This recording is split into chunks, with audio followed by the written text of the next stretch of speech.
ଯୁବକ ମାନେ ଯେଉଁଭଳି ଭାବରେ ଆନ୍ଦୋଳନରେ ବର୍ତ୍ତମାନ ଆନ୍ଦୋଳନରତ ଅଛନ୍ତି, ଦିଲ୍ଲୀର ଯନ୍ତର ମନ୍ତର ଉଠୁଛି ପଡୁଛି କାହା ପାଇଁ? ଧର୍ମେନ୍ଦ୍ର ପ୍ରଧାନ କିଏ? ଧର୍ମେନ୍ଦ୍ର ପ୍ରଧାନଙ୍କ ଇସ୍ତଫା କାହିଁକି ଦାବି କରୁଛନ୍ତି ଯୁବ ସମାଜ? ଭାରତର ଶିକ୍ଷା ମନ୍ତ୍ରୀ ହେଉଛନ୍ତି ଧର୍ମେନ୍ଦ୍ର ପ୍ରଧାନ, ଯେ କି ଯାହାଙ୍କ ସମୟରେ ପେପର ଲିକ୍ ହୋଇଛି, ନିଟ୍ର ପେପର ଲିକ୍ ହେଇଛି। ଏ ନିଟ୍ର ପେପର ଲିକ୍ ପାଇଁ ଆଶାୟୀ ଥିବା ଅନେକ ଛାତ୍ରଛାତ୍ରୀ ମାନେ ଆତ୍ମହତ୍ୟା କରିଛନ୍ତି। ଯେତେବେଳେ ଏହାକୁ ଶାନ୍ତିପୂର୍ଣ୍ଣ ଭାବେ ଆନ୍ଦୋଳନ କରାଗଲା, ସେତେବେଳେ ସରକାର ଏ କଥାକୁ ଶୁଣିଲେ ନାହିଁ ଏବଂ ବର୍ତ୍ତମାନ ଦିଲ୍ଲୀର ଯନ୍ତର ମନ୍ତର ଠାରେ ଯେତେବେଳେ ଆନ୍ଦୋଳନ କରାଯାଉଛି, ଅନେକ ଦଳର ସମର୍ଥନ ମିଳୁଛି ଏବଂ ଅନେକ ନେତା ମନ୍ତ୍ରୀ ମାନେ ଆସି ଏହାକୁ ସପୋର୍ଟ କରୁଛନ୍ତି, ଯାହା ଫଳରେ ବର୍ତ୍ତମାନ ଦିଲ୍ଲୀ ଦରବାରରେ ଶାସନ କରୁଥିବା ଭାରତୀୟ ଜନତା ପାର୍ଟିର ସରକାର ଦୋହଲି ଯାଇଛି। ତେବେ ଆସନ୍ତୁ ଜାଣିବା, ଧର୍ମେନ୍ଦ୍ର ପ୍ରଧାନଙ୍କର ଇସ୍ତଫା ଦାବି କରାଯାଉଥିଲା ବେଳେ ଭାରତୀୟ ଜନତା ପାର୍ଟି କାହିଁକି ତାଙ୍କର ଇସ୍ତଫା ପାଇଁ ତାଙ୍କୁ ବାଧ୍ୟ କରୁନାହିଁ।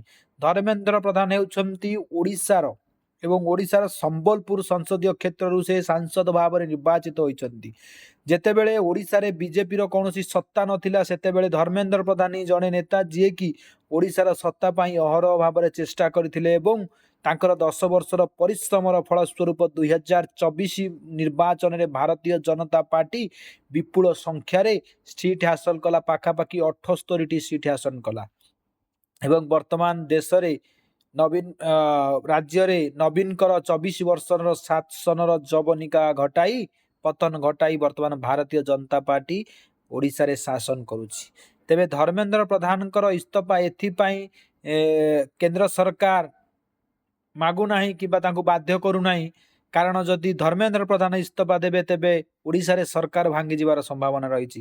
ଯଦି ଓଡ଼ିଶାରେ ସରକାର ଭାଙ୍ଗିଯିବ, ତେବେ ଭାରତରେ ଯେଉଁ ଓଡ଼ିଶା ପାଇଁ ଯେଉଁ ସ୍ୱପ୍ନ ଦେଖିଥିଲା ଭାରତୀୟ ଜନତା ପାର୍ଟି, ତାହା ମଧ୍ୟ ସ୍ୱପ୍ନରେ ହିଁ ରହିଯିବ।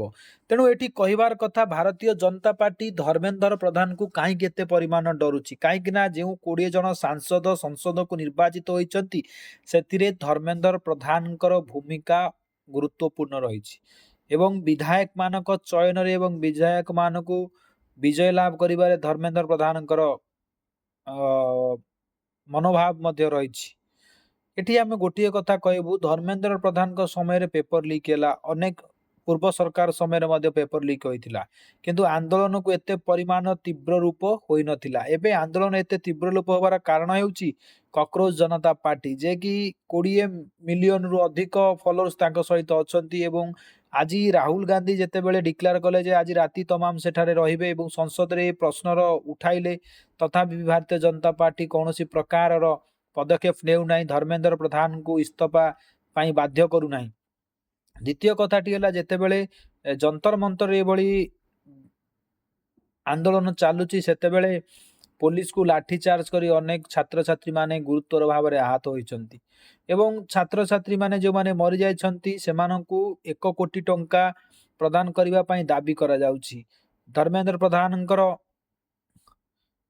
ଇସ୍ତଫା ମଧ୍ୟ ଦାବି କରାଯାଉଛି। ଏଠି ଆମେ ଗୋଟିଏ ପ୍ରଶ୍ନ କରିବୁ, ଭାଇ ଧର୍ମେନ୍ଦ୍ର ପ୍ରଧାନ ତ ଇସ୍ତଫା ଦେଇଦେବେ, ଧର୍ମେନ୍ଦ୍ର ପ୍ରଧାନ ପରେ ଆଉ ଜଣେ ମନ୍ତ୍ରୀ ଆସିବେ, ସେ ତାଙ୍କ ସମୟରେ ଯଦି ପେପର ଲିକ୍ ହେବ, ସେ ପୁଣି ଆପଣମାନେ ଇସ୍ତଫା ପାଇଁ ଦାବି କରିବେ। ଏଠି କେଉଁଠି ନା କେଉଁଠି ସଂସଦରେ ଗୋଟିଏ ବିଲ୍ ପାରିତ ହେବାର ଆବଶ୍ୟକତା ଅଛି, ଯେଉଁଥିରେ କି ଯଦି କେବେ କୌଣସି ନେତା ମନ୍ତ୍ରୀଙ୍କ ସମୟରେ କୋଶ୍ଚିନ୍ ପେପର ଲିକ୍ ହୁଏ, ସେଥିରେ ସମ୍ପୃକ୍ତ ଥିବା ସମସ୍ତ ଅଫିସର, ନେତା ମନ୍ତ୍ରୀ ଏବଂ କର୍ମଚାରୀ ମାନଙ୍କୁ ସମ୍ପୂର୍ଣ୍ଣ ରୂପେ କାର୍ଯ୍ୟକ୍ଷେତ୍ରରୁ ବହିଷ୍କାର କରାଯିବ ଏବଂ ଦଣ୍ଡ ସ୍ୱରୂପ ଆର୍ଥିକ ଦଣ୍ଡ ପ୍ରଦାନ କରାଯିବ, ତାଙ୍କର ପେନସନ ସବୁ କଟାଯିବ।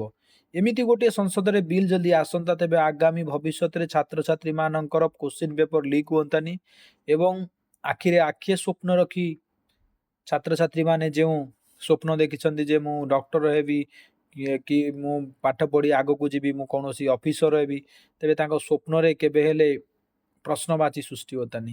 ଆଶା କରେ ଆପଣମାନେ ଭିଡ଼ିଓକୁ ଭଲ ଭାବରେ ଦେଖି ମୋ ଚ୍ୟାନେଲକୁ ବହୁ ପରିମାଣରେ ସବସ୍କ୍ରାଇବ କରିବେ ଏବଂ ଆପଣଙ୍କର ମତାମତ ପ୍ରଦାନ କରିବେ। ବନ୍ଦେ ଉତ୍କଳ ଜନନୀ, ଜୟ ସୀତାରାମ।